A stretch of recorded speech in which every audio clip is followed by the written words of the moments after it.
Something broke in Gen V Season 2, not just at Godolkin University, but deep inside the soul of the boys' universe itself. Season 2 ended with a bang, but not the kind that echoes. It felt like a scream that got lost in the noise. And for a show that began as a savage satire of superheroes, a mirror held up to the rot beneath power, something strange happened.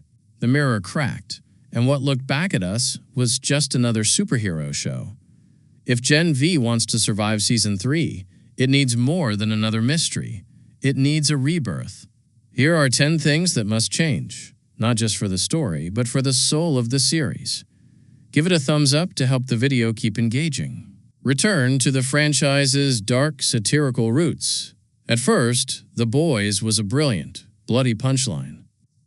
A universe that mocked everything Marvel and DC stood for with a kind of vicious poetry. But by the end of Gen V Season 2, that sharp edge had dulled.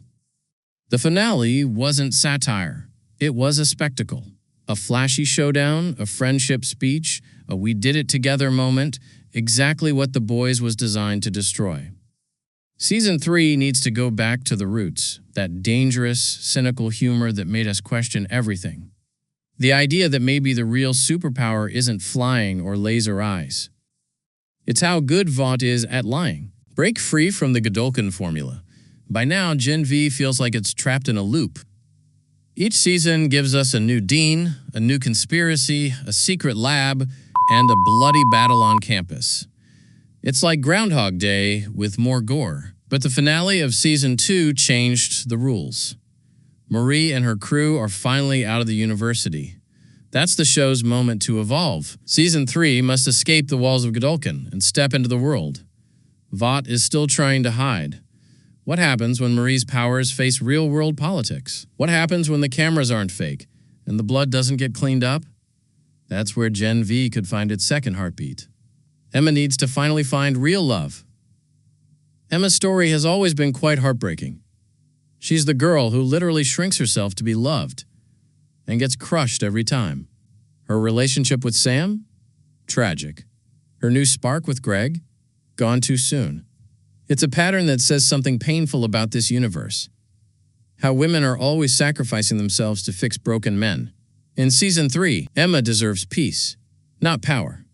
Not fame. Just a love that doesn't demand she disappear. Her story shouldn't be about getting smaller anymore. It should be about finally growing into who she is. Bring back the crossovers, but make them matter. Every time a boys character shows up in Gen V, the internet explodes. Homelander walking through God U's campus. Starlight shows up to help Marie escape. But those cameos have always been teases, not storylines. In Season 3, it's time for the worlds to actually collide. Imagine Sam trying to work alongside Butcher, two ticking bombs on opposite ends of sanity. Or Marie learning from Starlight not how to fight, but how to survive the guilt of power. It doesn't need to be fan service. It just needs to feel like the same universe, where actions ripple and consequences never die. Stop using Andre's death as emotional currency chants. Perdomo's death was a tragedy. Real, human, and devastating. And while the show handled it as best it could, Gen V Season 2 leaned too heavily on Andre's absence as a source of quick emotion. Every time the story stalled, it brought him up like a ghost haunting the script. But that's not what Chance deserved. Season 3 shouldn't exploit the pain. It should honor the character. Andre's story can still echo, just not as grief bait. Maybe his father, Polarity, continues his legacy in quiet ways. Or maybe we see how his loss permanently changes Marie's leadership. Let Andre mean something. Don't just let him hurt. Ryan Butcher must enroll at God U. Ryan Butcher's future is the ticking clock behind this entire universe. He's growing up fast. A teenager now, standing between his father Homelander's monstrous influence and his own fading innocence. Imagine Ryan stepping into Godolkin University. A kid raised in the shadow of the Seven, dropped into the chaos of Gen 5's world. The experiment becomes personal. Ryan wouldn't just be another soup. He'd be the test of whether nature or nurture wins. Whether a boy taught by monsters can still choose to be human. And if anyone could reach him, it's Marie, a girl who killed her parents by accident, trying to save a boy born to destroy. That's not just crossover, that's poetry. Don't rush the next big villain. Thomas Godolkin's reveal as Cypher's puppet master was brilliant, but brief. We spent 7 episodes uncovering a mystery and only 1 watching it burn. Season 3 can't make the same mistake. If a new villain rises, let them breathe. Let us see their ideology rot from the inside out. Make them terrifying, not because of what they do, but because of how much they make sense. A rushed villain is just noise. A patient one becomes a legend. 8. Let Emma learn to grow on command. For 2 seasons, Emma's been trying to figure out how to get big. Not emotionally, literally. And every time, the show teased it, then pulled away.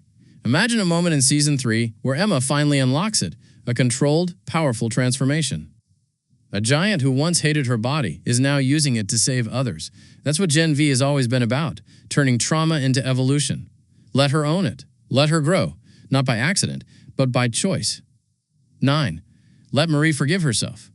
Since the first episode, Marie's life has been built on guilt. She didn't just kill her parents. She's been punishing herself ever since.